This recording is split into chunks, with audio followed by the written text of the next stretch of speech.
Ikke snak til kona mi på den måten i hendes eget hjem. Stemmen til sønnen min dundrede gennem det lille køkkenet som torden. Jeg stivnede med vandkanden fortsat hævet over potteplanterne mine. Tårerne pressede på, men jeg holdt dem tilbage.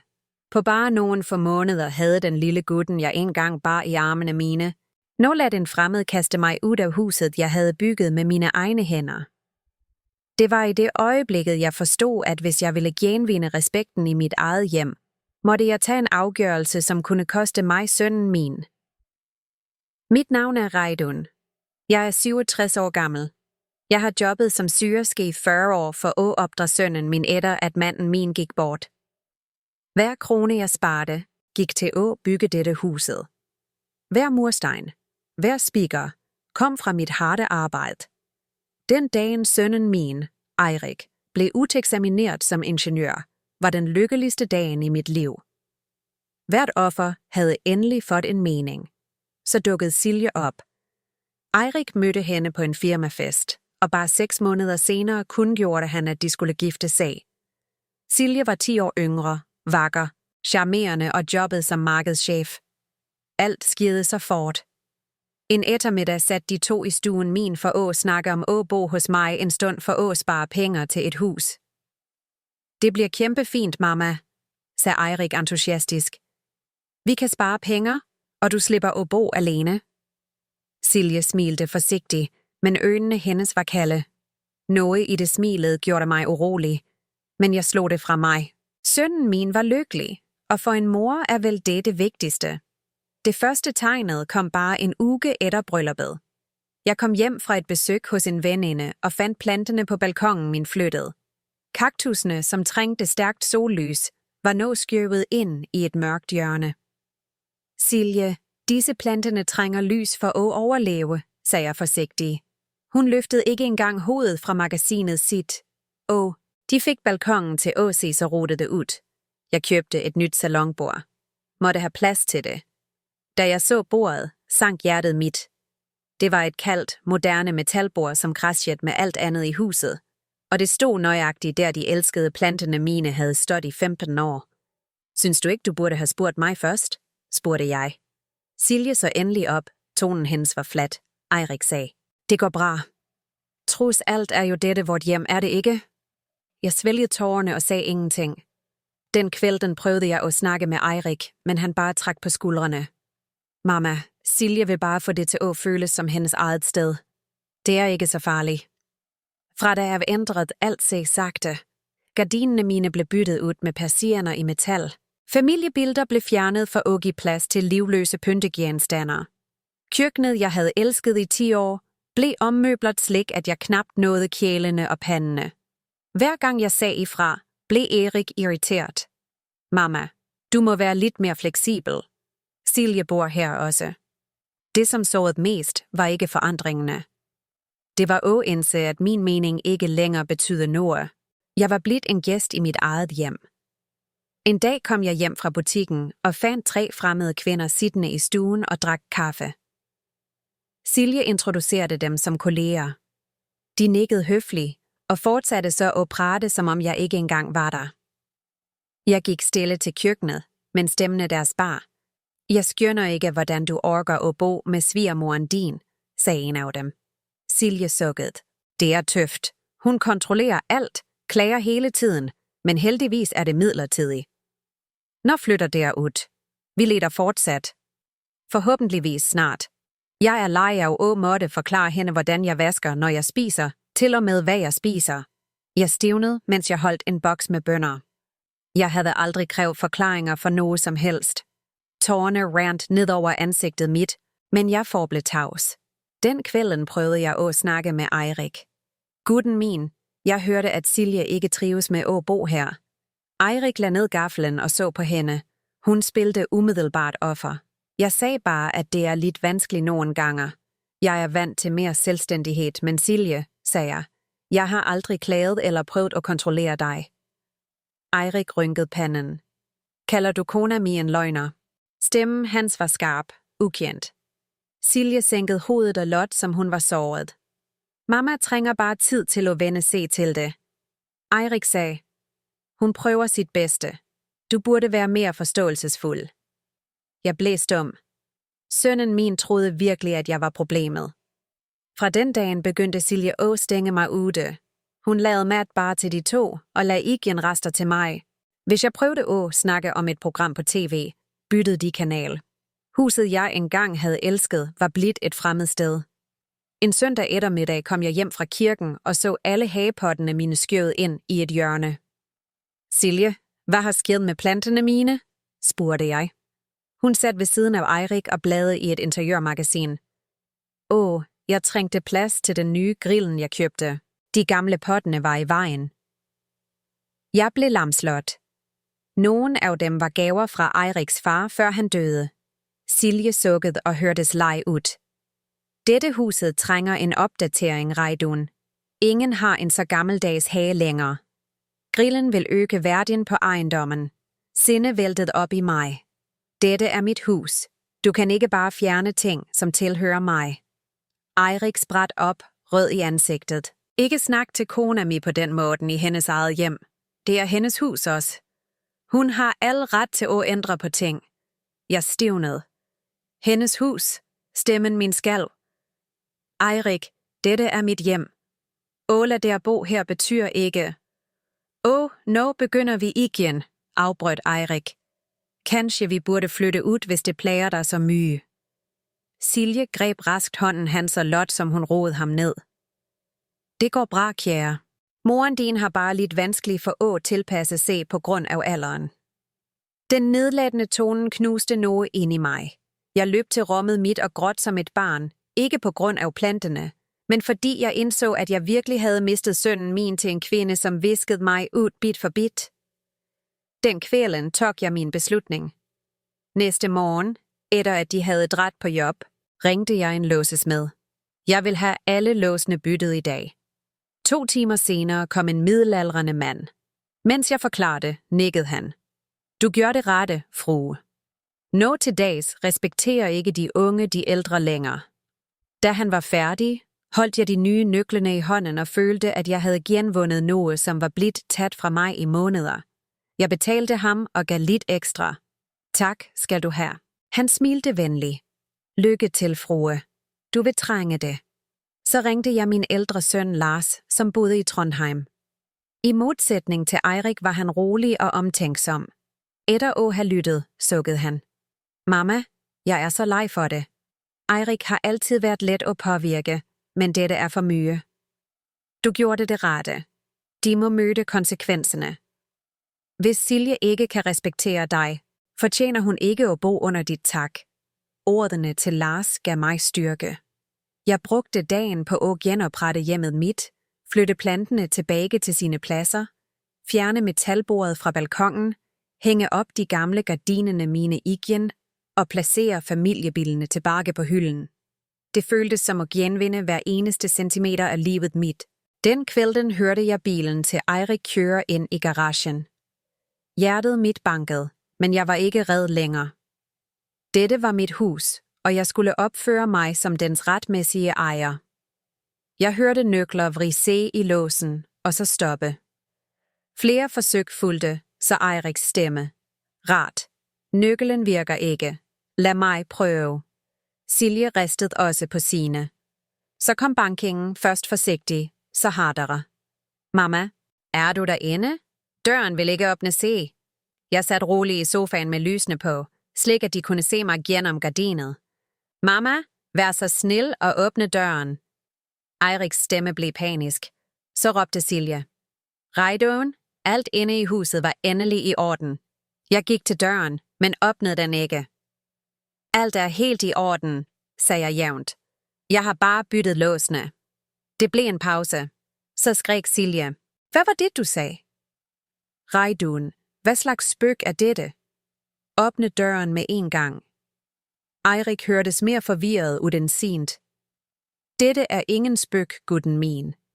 Jeg har bestemt, at bare folk, som respekterer mig, kan bo i dette huset. Siden der begge har bevist det modsatte, er der ikke længere velkomne her. Mamma, dette er galskab. Det regner herude. Vær så snil og åbne døren. Regnet havde begyndt at falde let, kaldt mod verandaen. Hjertet mit værket, men jeg stod fast. Eirik, du har en god job og lidt sparepenger. Dere to kan bo på et hotel i nat. Vi snakker i morgen.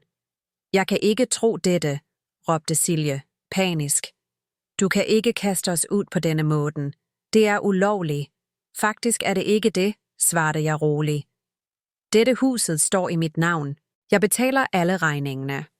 Dere to bidrar ikke med en eneste krone. Så juridisk set er dere bare gæster. Jeg har al ret til at bestemme, hvem som bor her. Jeg hørte kranglingen deres forsvinde, så fodtrin som bevægede sig bort. Minutter senere startede bilen deres og kørte af gårde. Jeg satte mig ned, skælvende. Jeg havde virkelig gjort det. En del af mig ville løbe efter dem, bede om undskyldning, trygle dem om at komme tilbage. Men den stærkere delen vidste, at dette var den eneste måde at genvinde værdigheden min på. Den natten sov jeg fredelig for første gang på måneder. Næste morgen var huset stille, fredfuldt. Jeg lavede mig kaffe og nødt følelsen af at være på mit eget køkken uden Siljes dømmende blik. Rundt 9:00 ringte telefonen. Det var Eirik. Stemmen hans hørte slitten og besejret ud. Mamma, vi må snakke. Greit, sagde jeg. Kom 2:00. Alene. Men Silje? Bare du, ellers bliver det ingen samtale. En lang pause. Okay, jeg kommer. Præcis 2:00 ringte det på døren. Da jeg åbnede, værkede hjertet mit.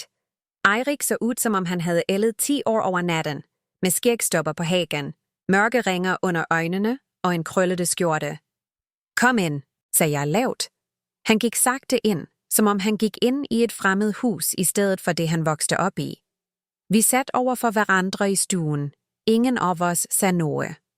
Mamma, sagde han til slut og gned sig i ansigtet. Hvorfor gjorde du dette?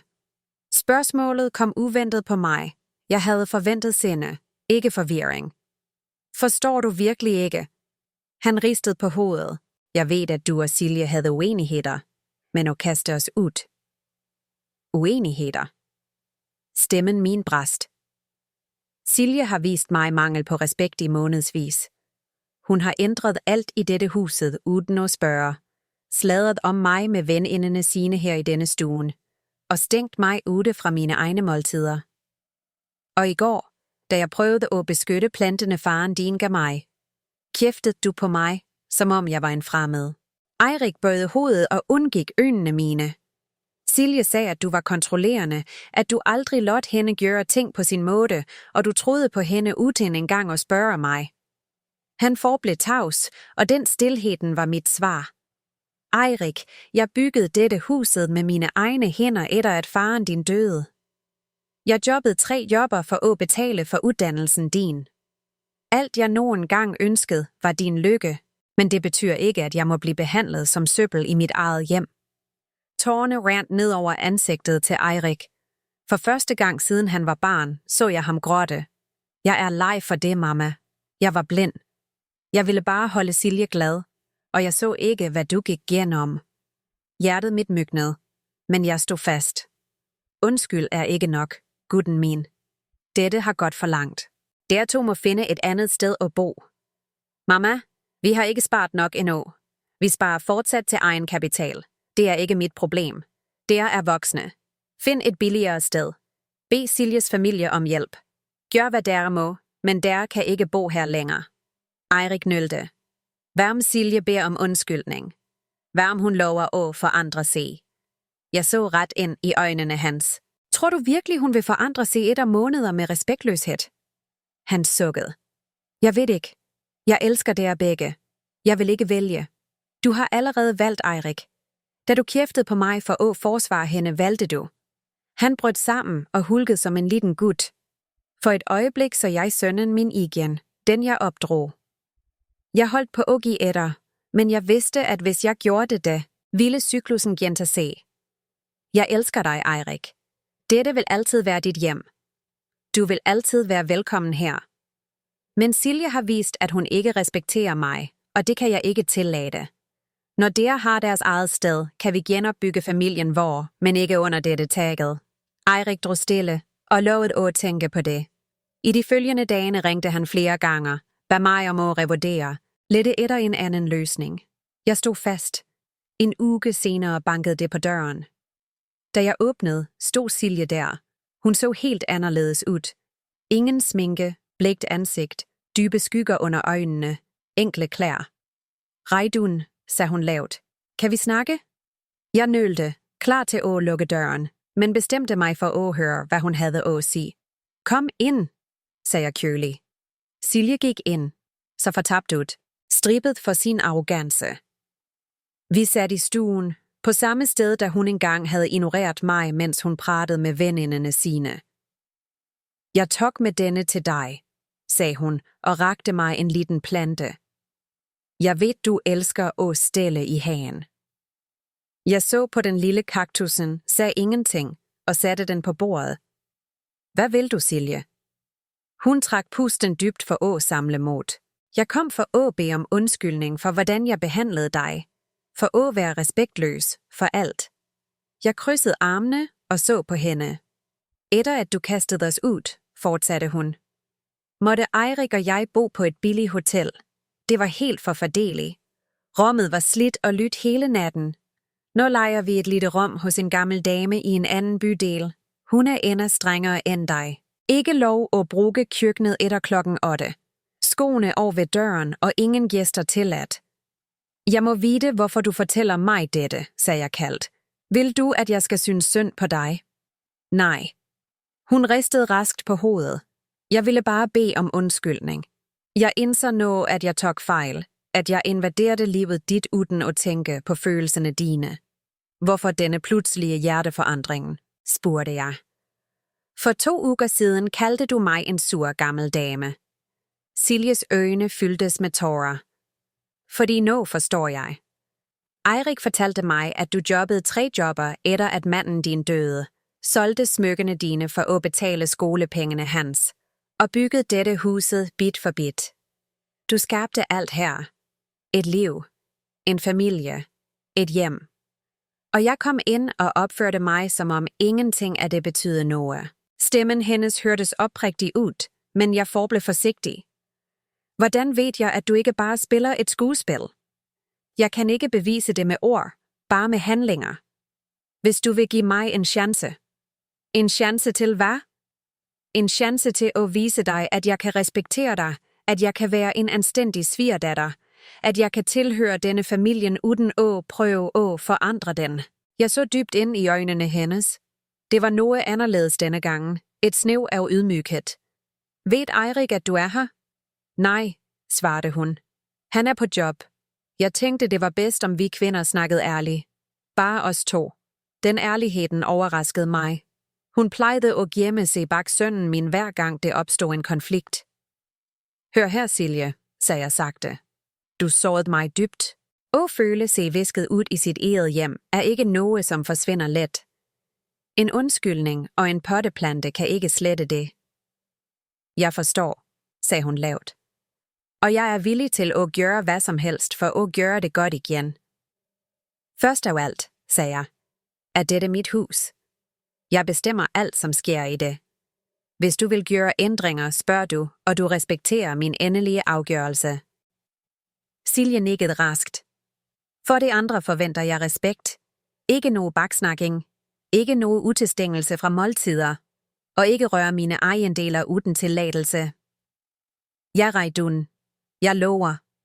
Til slut, dette er din sidste chance. Hvis jeg nogen gang føler mig respektløs igen, bliver det ingen ny samtale. Du og Eirik må drage umiddelbart. Jeg forstår, sagde hun alvorligt. Og før jeg tager en endelig afgørelse, vil jeg møde dere begge sammen. Eirik må også tage ansvar for det, han har gjort. Jeg kan ringe ham nu, sagde Silje og tog frem telefonen. Nej, afbrød jeg. Vi gør dette ordentligt. Sig til ham, at han skal komme hit i morgen kvæld 7:00. Klæd der pænt. Dette er ikke et uformelt besøg. Silje rejste sig, og så genuint lettet ud. Tak for, at du giver mig denne chancen, Reidun. Jeg lover, at du ikke vil angre. Da hun drog, følte jeg mig udmattet, men mærkelig håbefuld. Kanskje, bare kanskje, kunne noget godt vokse ud af dette smertefulde rodet.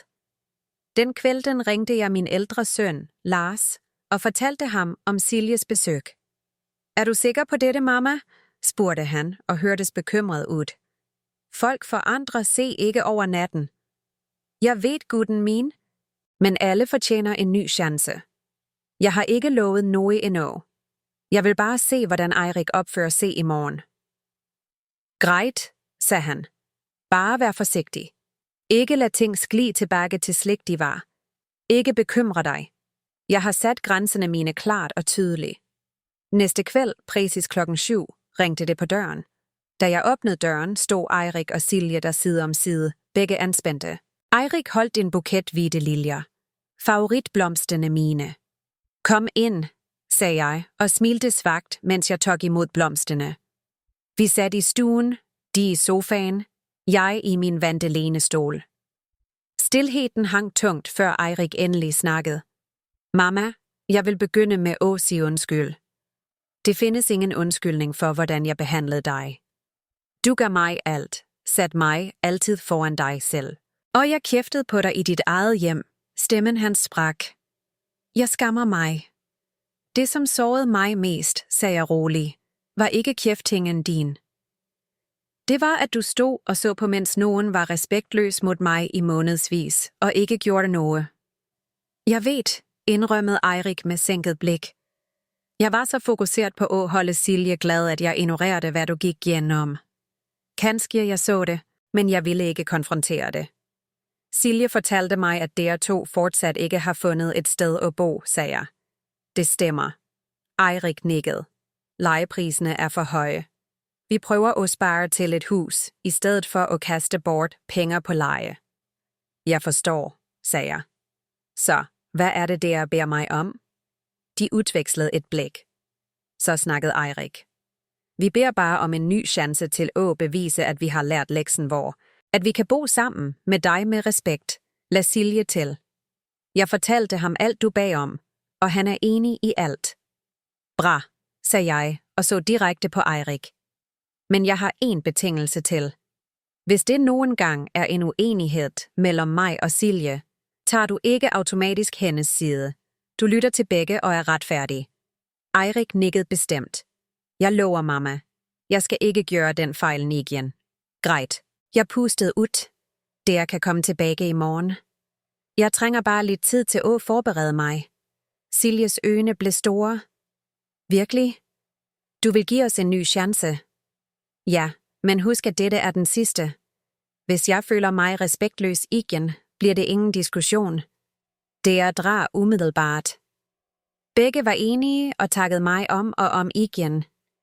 Da de skulle til Ådra, bad jeg Eirik vente på balkongen. Jeg ville have et privat ord med Silje. Da vi var alene, så jeg ret på hende. Silje, jeg har indset noget de sidste dagene. Du har aldrig haft et ægte hjem, en nær familie. Det kan forklare opførselen din, men det undskylder den ikke. Hvis du virkelig mener alvor med at ville forandre dig, vil jeg, at du skal vide, at det fortsat er plads til dig i hjertet mit som en datter. Ikke for at erstatte nogen, men for at bygge noget nyt sammen. Tårer fyldte Siljes øjne. I det øjeblikket så jeg forbi stoltheden hendes en ensom kvinde, som aldrig vidste, hvad familie egentlig betød. Tak, Redon, hviskede hun. Jeg skal gøre mit bedste for at fortjene den pladsen. Næste dag kom Eirik og Silje tilbage med bagagen sin. Tilpasningen var ikke let. Det var fortsat små sammenstød, men de håndterede dem med respekt og kommunikation. Til min overraskelse prøvede Silje virkelig. Hun begyndte at spørge mig om råd om at holde huset ryddigt, inviterede mig til at se på tv-serier med hende, og lyttede, når jeg snakkede om livet mit. En måned senere fandt jeg hende igen om det gamle fotoalbummet mit.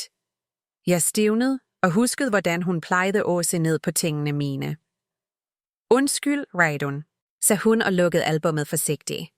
Jeg burde ikke have set uden at spørge. Det går bra, sagde jeg og satte mig ved siden af hende.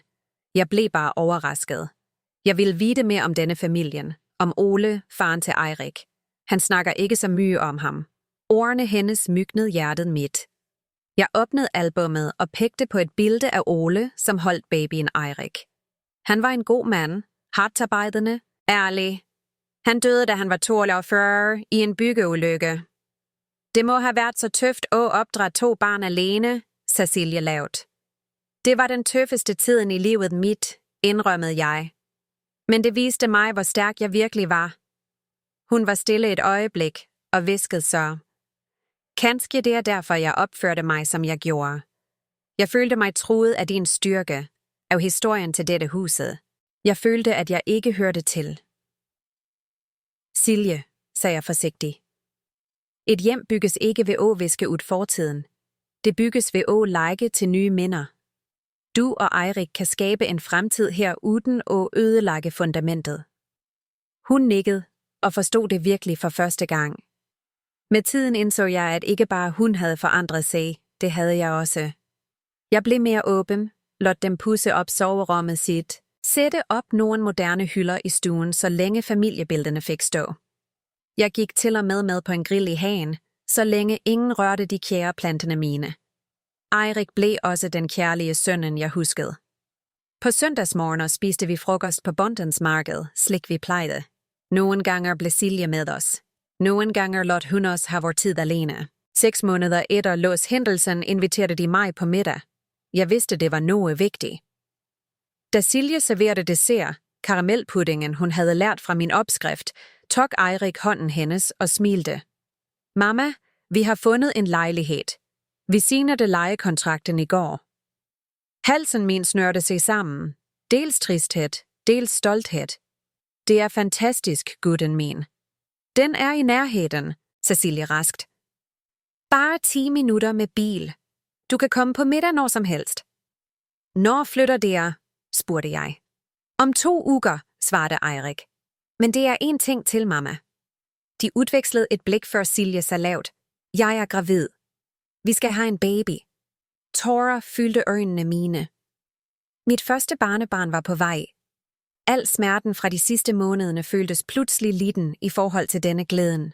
Vi vil, at du skal være en del af babyens liv fra starten af. Eirik lagde til. Hvis det bliver en jente, vil vi kalde hende op efter dig. Jeg klemte dem begge hardt, overvældet af kærlighed. Efter alle stormene havde vi endelig fundet balancen igen. Den kvelden, liggende i sengen, tænkte jeg på alt fra sårhed til forståelse, fra konflikt til fred, fra grænser til ægte tilknytning.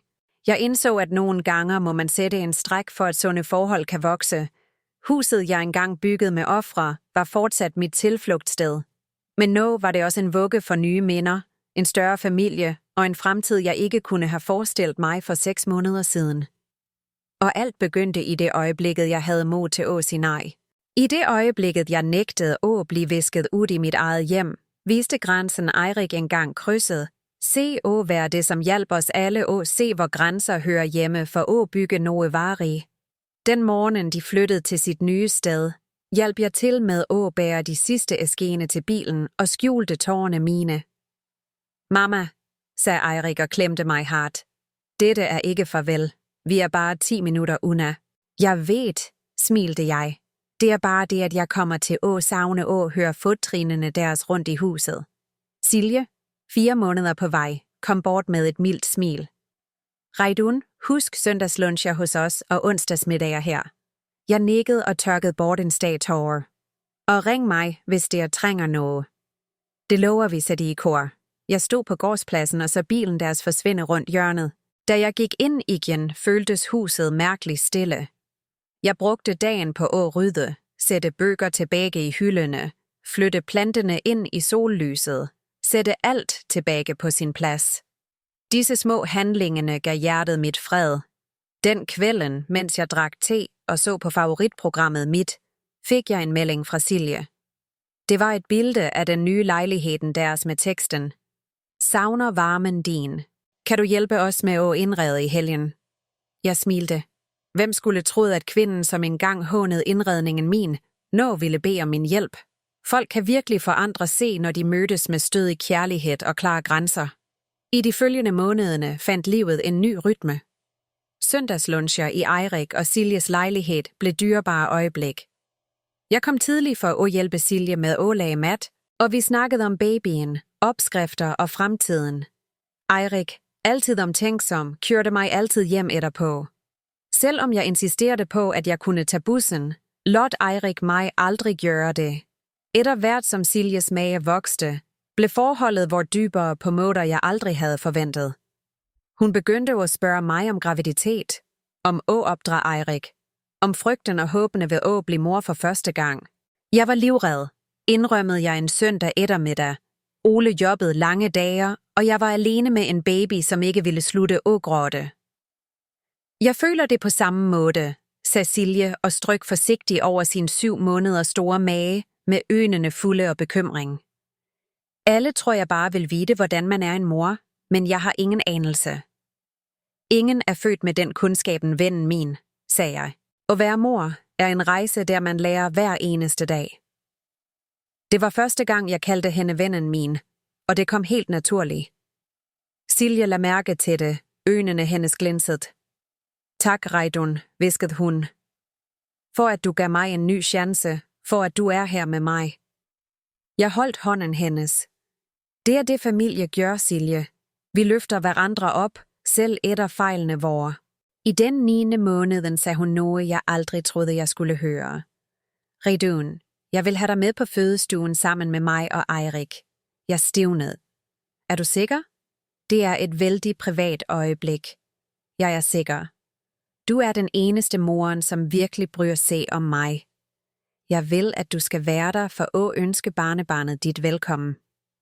Vi vidste allerede, at det var en jente, og som de havde lovet, skulle de kalde hende Thea. 2 uger senere, midt på natten, ringte telefonen. Eiriks ængstelige stemme kom gennem. Mamma, vandet til Silje har gått. Vi er på vej til sygehuset. Jeg er på vej, sagde jeg og kastede på mig kåben. Jeg ankom næsten samtidig som dem. Silje satt i en rullestol, ansiktet forvridd av smerte. Eirik stod ved siden av henne, panisk akkurat som Ole havde været for mange år siden. Pust! Vær rolig, sagde jeg til hende og holdt hånden hendes. Husker du pusteøvelserne, vi øvede på? Silje nikkede og prøvede at holde rytmen, mens sygeplejeren trillede hende ind på fødestuen. De næste 8 timer var intense og følelsesladede. Silje var stærkere, end jeg nogen gang havde forestillet mig, og mødte hver rige med bemærkelsesværdig mod. Eirik, selvom han var nervøs i begyndelsen, fandt raskt sin plads. Stødig, tålmodig, kærlig. Og jeg troede, jeg bare skulle stå og se på, men jeg endte op med at holde hånden hendes, tørke svetten hendes, opmuntre hende om og om igen. Dette klarer du, jenta mi, sagde jeg pludselig. Silje klemte hånden min og så ret ind i øjnene mine. Du kaldte mig netop datteren din. Ja, sagde jeg lavt, for det er slik, jeg ser dig nå.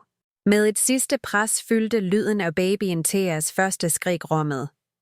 Da sygeplejeren lagde hende i morens armer, gråd vi alle 3 af glæde, udmattelse og kærlighed.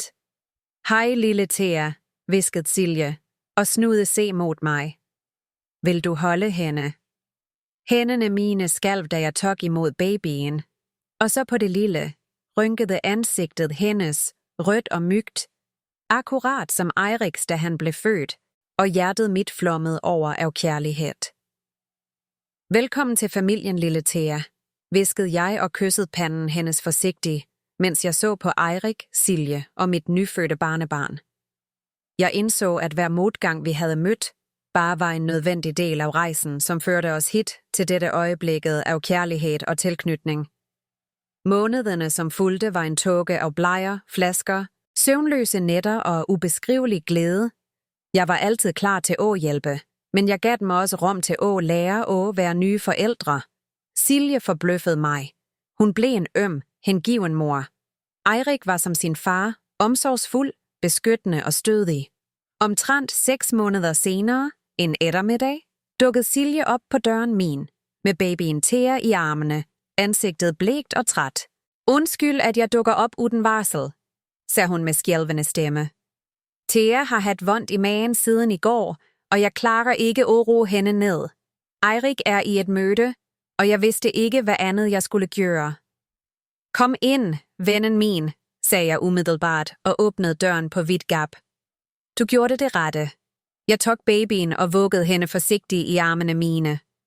Silje kollapsede på sofaen, udmattet. Jeg skjønner ikke, hvordan du klarede det, sukkede hun. Opdrar 2 barn, jobbe, holde huset i orden. Jeg klarer knapt 1. Jeg smilte, mens jeg fortsat vuggede Thea, som begyndte at roe se. Du bliver vant til det. Og husk, ingen må gøre det alene. Det er det, familie er til for. Silje så på mig med tårvåde øjne. Du kalder mig altid datteren din nå. Fordi det er det, du virkelig er for mig, sagde jeg lavt. Det var ikke let at komme hit, men vi klarede det. Silje tørkede tårerne sine. Jeg troede aldrig efter den forfærdelige kranglen, at vi skulle ende op slik. Nogle gange må man nå bunden for at se, hvad som virkelig betyder noget. Babyen Thea sov fredelig i armene mine. Jeg satte mig ved siden af Silje. Ved du, hvad jeg har lært af alt dette? Spurgte jeg. At respekt ikke kan tvinges frem med kæfting eller manipulation. Den bygges med klare grænser og stødig kærlighed. Og jeg lærte, at et hjem ikke er et sted. Det er menneskene i det, sagde Silje stille.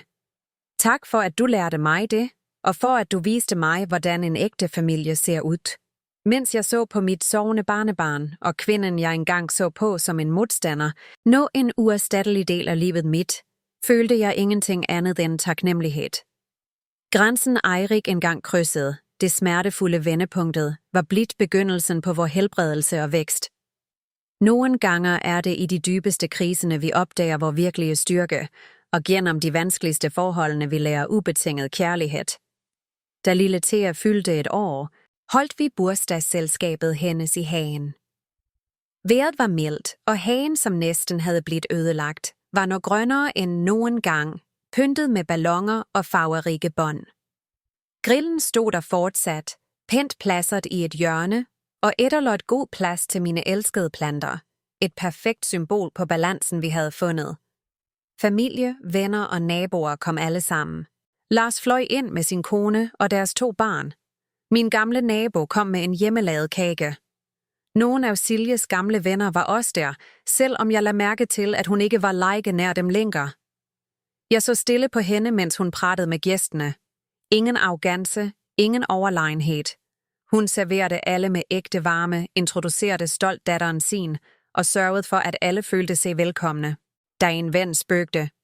Og bo med svigermoren, din må være tøft, smilte Silje og svarede selvsikkert. Reidun er det bedste, som nogen gang har skadet mig. Hun lærte mig, hvad familie virkelig betyder. Jeg lod, som om jeg ikke hørte det, men de ordene varmede hjertet mit. Eirik kom bort for at hjælpe mig med at sætte frem mere mat. Alt bra, mamma. Trænger du hjælp? Alt er perfekt, gutten min, sagde jeg og så mig rundt i hagen fyldt med latter. Jeg vil bare nyde dette øjeblikket. Eirik sænkede stemmen. Jeg har aldrig takket dig ordentligt. For hvad da? Spurgte jeg. For at du var stærk nok til at sætte grænser den dagen du byttede låserne. Hvis du ikke havde gjort det, ville Silje og jeg aldrig have indset, hvor fejl vi tog. Du reddede denne familien ved at stå fast, da det gjaldt. Jeg berørte kindet hans, som da han var en liten gut. Nogle gange er den største kærlighedshandling at vide, når man skal sige nej. Akkurat da vaklede lille Thea mod mig og strakte ud hænderne. Jeg løftede hende op, og hun greb tak i kædet mit med glitrende øjne. Mormor, bablede hun, et af sine allerførste ord. Eirik og jeg så på hverandre, overvældet af følelser. Ingenting kunne have været mere perfekt. Festen varede til kvelden. Da gæstene drog, blev Eirik, Silje og Thea igen for at hjælpe til med at rydde. Mamma, du kan lade dette stå til i morgen, sagde Eirik, da han så, at jeg så sliten ud. Nej, jeg vil have huset ryddet, før jeg lægger mig. Silje lå, kendt med den siden af mig. Der lader du os tage de tunge tingene. Du har gjort nok i dag. Mens Eirik tog ud søppelet og Silje vaskede op, satte jeg på verandaen med Thea sovende på fanget. Den milde brisen raslede i bladene. Alt føltes fredelig. Jeg så ned på det lille ansigtet hendes og tænkte på, hvordan livet havde kommet fuld cirkel. For lidt over 1 år siden havde jeg følt mig usynlig, som om jeg blev skjøvet ud af mit eget hjem. Og nu var jeg omgivet af kærlighed, respekt og tilhørighed. Ikke fordi jeg gav etter, men fordi jeg havde lært stå op for min egen værdi. Da alt endelig var ryddet, kom Eirik bort og holdt Siljes hånd. Mamma, det er noget, vi vil fortælle dig, sagde han med et mystisk smil. Hvad er det? Spurgte jeg, halvt bekymret. Silje dyttede ham til at snakke. Mamma, husker du den tomten 2 gater under i Bjørkevejen? Jeg nikkede. Vi har købt den, sagde Eirik og strålte. Vi skal bygge et hus der. Hvad? Hvad med lejligheden deres? Vi sælger den, svarede Eirik. Vi vil, at Thea skal vokse op nær naturen med plads til at løbe, lege og plante træer, lad Silje til. Akkurat som hjemmet der du opdrog, Eirik. Halsen min snørte sig. Der bygger et hus bare 2 gater under. Ja, sagde Eirik. Vi vil, at Thea skal vokse op nær dig, slik at du bliver en del af hvert øjeblik i livet hendes. Og en ting til, sagde Silje forsigtigt. Vi vil, at du skal hjælpe til med at designe hagen. Vi vil, at det nye huset skal have et præg af dig, sagde Silje, og tårerne fyldte øjnene mine. Så mange følelser flommede over mig. Overraskelse, glæde, taknemmelighed, kærlighed. Den samme kvinden, som engang kaldte hagen min gammeldags, ville nå genskabe den i sit nye hjem. Det ville være en ære, klarte jeg at sige, med skælvende stemme. I løbet af de næste uger kastede vi 3 os over planene. Eirik, med sin ingeniørbaggrund, håndterede de tekniske detaljerne. Silje styrte med interiøret og praktiske ordninger, og de lod mig komme med indspil på alt fra rumindeling til vægfejre. Hagen var imidlertid mit specielle område. Jeg brugte timer på at planlægge den, tegne blomsterbed og vælge planter, som havde betydning for familien hvor. Stiklinger fra min gamle hage skulle plantes i den nye og skabe en levende forbindelse mellem generationerne. En eftermiddag, mens vi tjekkede byggepladsen, råbte Eirik på mig. Mamma, kom og se på dette. Hvad er det? Spurgte jeg. Rummet dit, sagde han med et smil. Rummet mit. Jeg blev overrasket. Ja, vi bygger en egen liten lejlighed til dig, slik at du kan overnatte i helgene, eller senere, hvis du nogen gang trænger eller vil bo hos os. Jeg så på plantegningene. Det var et rumsligt rum med egen indgang, udsigt over hagen og til og med et lille arbejdsområde. Gutten min, det er ikke nødvendigt. Jeg har mit eget hus. Silje snakkede lavt. Vi ved, du elsker hjemmet dit. Reidun. Vi beder dig ikke om at forlade det. Vi vil bare, at du skal vide, at det altid vil være en plads for dig her. Når som helst du måtte ønske at komme. Jeg forstod, hvad de ikke sagde. De tænkte på fremtiden min alderdom, de ensomme dagene, som kunne komme. Men de gjorde det ikke af pligt. De gjorde det af ægte kærlighed. Alt jeg kunne sige var. Tusind tak. Eirik klemte mig hardt, og Silje blev med. Lille Thea, som lægte i nærheden, løb bort og lagde de små armene sine rundt beina vore, og ville være en del af øjeblikket, selvom hun ikke forstod det. Huset tog næsten et år at fuldføre. I løbet af den tiden blev båndet vort endda stærkere. Eirik og Silje spiste ofte middag hos mig, og jeg passede Thea, når de måtte møde med byggerne. Søndagslunchene fortsatte at veksle mellem hjemmene hvor. Silje blev interesseret i søm, noget jeg havde elsket hele livet. Vil du lære mig? Spurgte hun sjænert. Jeg har altid beundret det, men aldrig haft tålmodighed til at lære. Selvfølgelig, sagde jeg smilende. Vi kan starte med noget enkelt, som en liten kjole til Thea. Vores sygvælder på verandaen blev snart et ukendeligt ritual. Silje var flittig og overraskende tålmodig. Nogle gange så jeg på hende og tænkte tilbage på den stolte, afvisende kvinde, som først kom ind i huset mit for 2 år siden, og jeg kunne ikke tro, at det var samme person. Hvad tænker du på? Spurgte Silje en eftermiddag, da hun lagde mærke til stilheden min. Jeg tænker på, hvordan folk kan forandre se, når de er i rigtig miljø, sagde jeg. Hun smilte. Som planter, ikke sandt? De trænger bare rigtig jord, nok sollys og nogen, som ved, hvordan man tager vare på dem. Jeg nikkede. Akkurat. Du ved, Reidun, sagde hun lavt. Jeg har aldrig haft det før. Et sted, hvor jeg bare kunne være mig selv, uden at måtte bevise noget. Og hvem tror du, at du er nu? spurgte jeg, oprigtig nysgerrig. Hun stansede syingen og tænkte dybt. En kvinde, som er mindre red, mindre defensiv. En, som ikke trænger at trykke på andre for at føle sig vigtig. En, som lærer at være en god mor, en god kone og en god datter. Jeg strakte mig over og klemte hånden hendes forsigtigt. Flere ord var ikke nødvendige.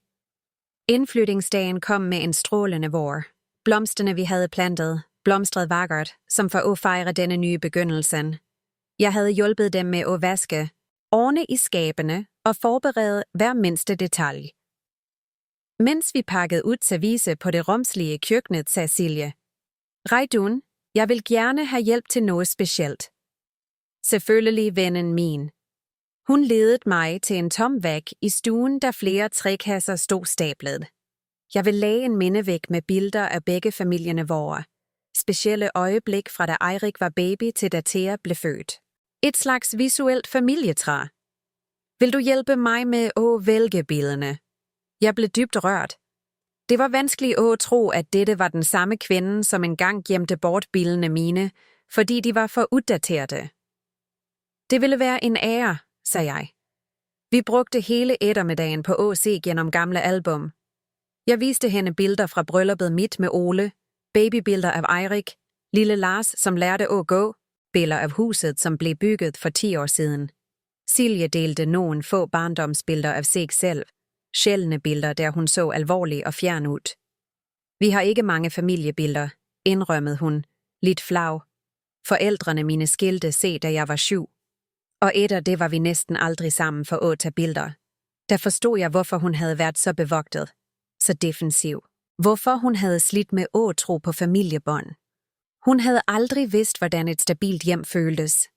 Vel, det skal vi ændre på fra nu af, sagde jeg og holdt hånden hendes. Thea skal have så mange familiebilleder, at vi ikke har nok vægger til at hænge dem op. Silje lå gennem tårer. Tak, Reidun, for at du ikke gav op på mig, selv da jeg var uudholdelig. Familie giver ikke op på hverandre, vennen min. Selv når ting bliver vanskelige. Da mindevæggen var færdig, var den fantastisk. Et helt liv arrangeret i en collage. Glæde, tab, vækst og helbredelse. I midten var et nyligt billede af os 4, mig, Eirik, Silje og Thea, siddende i hagen på Theas bursdag. Perfekt, sagde Eirik og beundrede det. Det er akkurat det, vi ville, at dette huset skulle være, et sted, som hedrer fortiden, mens det bygger fremtiden. Det nye huset blev raskt hjertet i familien vor. Jeg boede fortsat i mit eget hjem, selvstændig som altid, men jeg var der næsten hver dag, hjalp til med Thea, stelte i hagen eller spiste middag. Rummet mit stod altid klart med rent sengetøj og en vase med blomster på natbordet. Nogle gange overnattede jeg, specielt på regnfulde nætter eller når samtalene var det sent. En kveld, efter en specielt hyggelig middag, satte jeg på verandaen under en stjerneklar himmel. Eirik havde netop lagt Thea, og Silje kom ud med 2 kopper te. Er du fornøjet med, hvordan det blev? Spurgte jeg og pegte mod det mygt oplyste huset. Mere end jeg nogensinde havde forestillet mig, sagde hun og gav mig en kop. Men den bedste delen er ikke selve huset, det er, hvad det repræsenterer. Hvad repræsenterer det? Spurgte jeg. Silje så op mod himlen. Stemmen hendes var stille. En ny begyndelse. En chance til at bygge op igen. Til at skabe noget, jeg aldrig havde før. Vi satte i stilhed en stund og lyttede til serieserne. Så sagde hun lavt. Reidun, husker du den dagen, du byttede låsene? Hvordan kunne jeg glemme? Det var en af de tøffeste dage i mit liv. For mig også, sagde Silje med et trist smil. Jeg var rasende dengang. Jeg syntes, du var ond. Men nu forstår jeg, at det var den største kærlighedshandling, nogen nogensinde har gjort for mig. Jeg blev overrasket. Kærlighed? Ja. Hun nikkede. Du var den første person, som nogensinde satte grænser for mig. Den første, som ikke gav efter, da jeg prøvede at kontrollere alt. Du lærte mig, at respekt må fortjenes, ikke kræves. Du var den første person, som elskede mig nok til at sige nej, da jeg tog fejl. Ordene hendes gjorde mig målløs. Jeg havde aldrig tænkt, at det, jeg gjorde, kunne have en slik betydning, men hun havde ret. Nogle gange betyder kærlighed at sætte grænser selv, når det gør vondt. Selv når man er livred for at miste nogen. Silje fortsatte. Den kvelden efter, at vi ikke kom ind i huset, havde Eirik og jeg en forfærdelig krangel. Han klandrede mig for at have fået ham til at miste moren sin, og jeg klandrede ham for ikke at forsvare mig. Vi sagde forfærdelige ting til hverandre. Jeg er lei for, at dere begge gik gennem det, hviskede jeg. Ikke vær det. Det var nødvendigt. Den natten var vor bøn. I det shabby hotelrummet så jeg Eirik sove efter at have grådt hele natten, og spurgte mig selv. Hvad gør jeg med livet mit? Hvorfor skyver jeg bort den ene person, som altid har været der for mig? Og fra det øjeblikket begyndte jeg at forandre mig. Ikke raskt, ikke let, men lidt efter lidt. Jeg måtte møde frygten min, sindet mit og fortiden min. Men hver gang jeg så Eirik glad, fordi vi havde sluttet fred med dig, vidste jeg, at det var værd det. For første gang følte jeg virkelig, at jeg tilhørte en ægte familie. Eirik kom ud på verandaen og satte sig ved siden af os. Thea sover, sagde han smilende. Hvad snakker der to om? Den kvelden, du byttede låsene, svarte Silje med en liten latter. Eirik grimacede. Den kvelden, vi næsten mistede alt. Det var ikke den kvelden, vi næsten mistede alt, sagde Silje forsigtigt. Det var den kvelden, vi begyndte at genopbygge det, vi har i dag. Eirik tog hånden min. Mamma, jeg takkede dig aldrig ordentligt for, at du gjorde det. Dengangen føltes det, som om hele verden min raste sammen. Men du havde ret. Vi trængte den vækkeren. Det var en stor chance at tage, indrømmede jeg. Jeg var red for at miste dig for altid. Det kunne du aldrig, sagde Eirik bestemt. Vi er familie, og uanset hvor langt vi driver fra hverandre, finder familie altid vejen hjem. Siddende der mellem de to, og følte deres ægte kærlighed og respekt, var jeg taknemmelig for, at jeg engang havde været modig nok til at beskytte min egen værdighed. Hvis jeg havde forblidt tavs og accepteret ydmygelse bare for at bevare en falsk følelse af fred, ville vi aldrig have bygget det båndet, vi har i dag. Familielivet vort fandt gradvist sin rytme igen.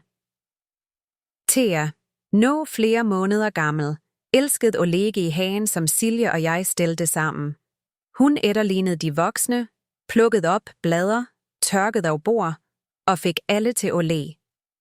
En eftermiddag, mens jeg ryddede hos Eirik, lagde jeg mærke til en konvolut på bordet. Inde var en invitation til Siljes afslutningsceremoni. Hun havde fuldført mastergraden sin i bedriftsøkonomi, mens hun jobbede fuldtid og tog sig af familien. Silje kom ind og så mig holde konvolutten. Hun smilte. Jeg skulle overraske dig. Jeg er så stolt af dig, sagde jeg oprigtigt. At gøre alt det under dine omstændigheder er bemærkelsesværdige. Jeg kunne ikke have gjort det uden dig, sagde hun bestemt. Du hjalp til med Thea. Du inspirerede mig. Du er mit forbillede. Ved du det? Jeg? Spurgte jeg lamslået. Ja, sagde hun.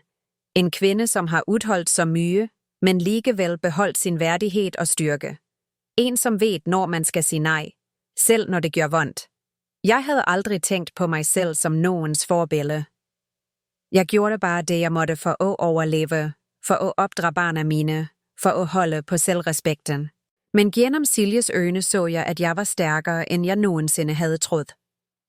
Theas 3-årsdag var en speciel anledning. Ikke bare for at fejre hendes vækst, men også for at markere 3 år siden natten med låsbyttet, vendepunktet for os alle. Herren ved deres nye hjem blomstrede vakkert.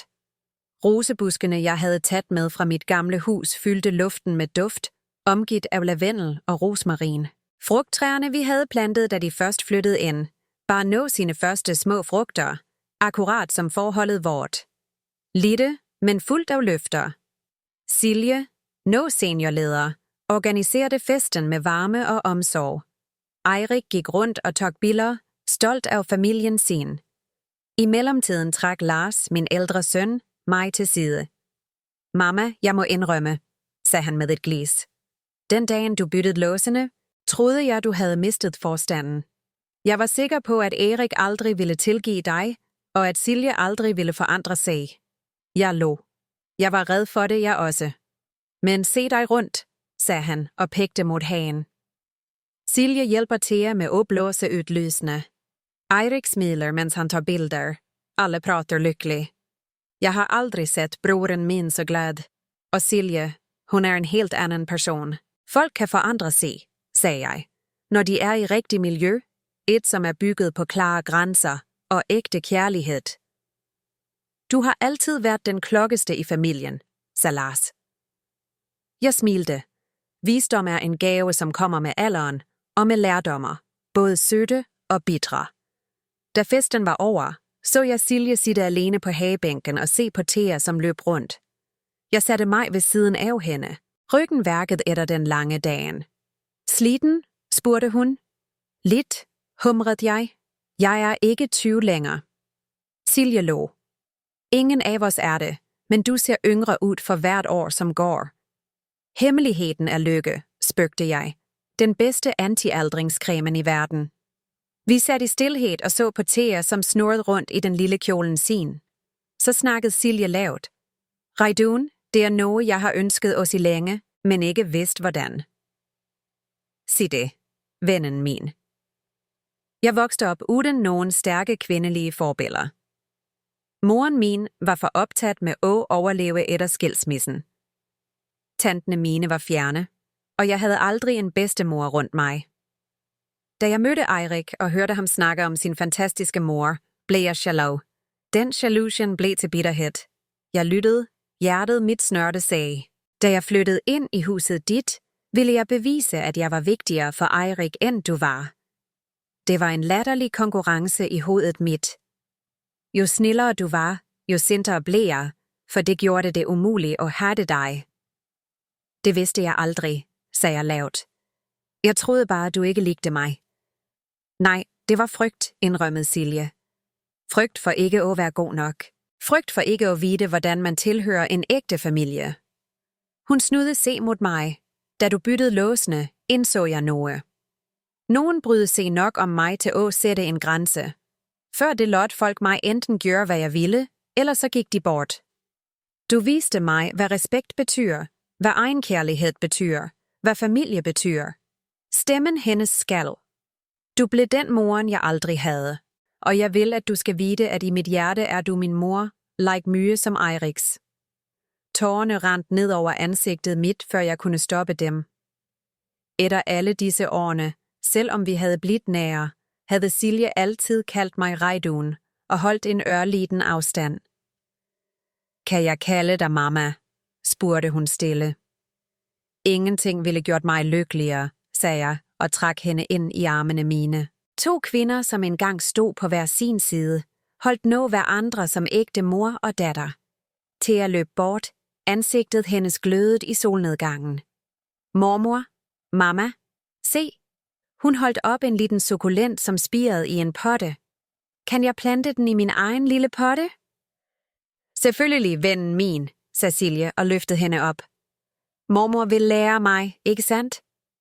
Absolut, sagde jeg og strøg kindet hendes. I vor familie er det slik alt begynder.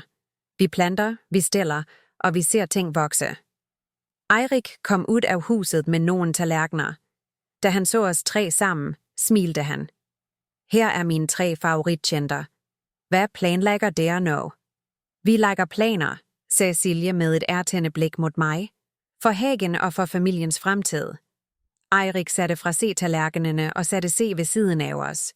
Thea krøb op på fanget hans og viste stolt frem den lille planten sin. Mamma, sagde Eirik og strøg datterens hår. Jeg husker, du engang sagde, at en hage er som en familie. Den trænger stærke rødder, daglig stel, tålmodighed gennem tørre perioder, og visdom til at vide, når man skal beskære og når man skal lade det vokse. Jeg lov.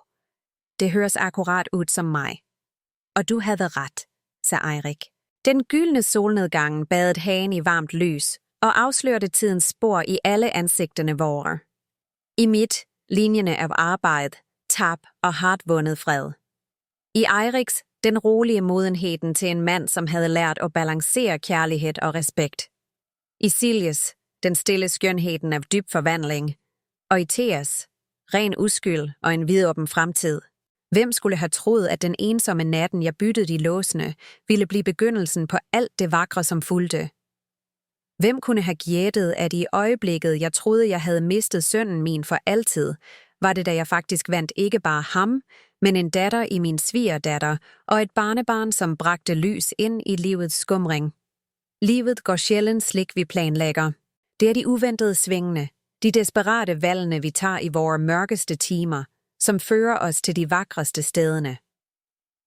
Min rejse med Eirik og Silje lærte mig, at ægte kærlighed ikke bare handler om komfort eller ofring. Det handler om her mod til sætte grænser, til sige nej, når det er nødvendigt, og beskytte det, som virkelig betyder noget. Frem for alt har jeg lært, at det aldrig er for sent helbrede, begynde på nyt, blomstre. Som blomsterne i hagen min, som overlevede stormer og brændende somre, har min familie tålt sine egne årstider og vokst se stærkere og mere strålende end nogensinde. Når jeg ser tilbage, forstår jeg, at kærlighed nogle ganger ikke bare handler om give. Det handler om vide, når man skal stoppe, når man skal sige nok, slik at alle kan lære respekt.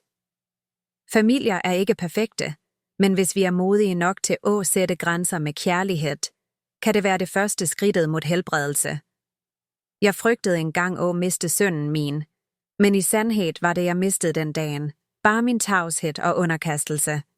I retur fik jeg en ægte familie, en der kærlighed ikke eksisterer af pligt, men af forståelse. Og hvad med dig? Har du nogen gang måttet sætte grænser for de du elsker, for at finde fred igen? Del gerne tankerne dine i kommentarfeltet. Jeg vil gerne høre, hvad du følte, da du hørte denne historien. Og hvis du tror, at enhver familie kan finde vejen tilbage til hverandre gennem kærlighed og tilgivelse, bliv med mig. Lad os fortsætte at lytte, lære og helbrede. En historie om gangen.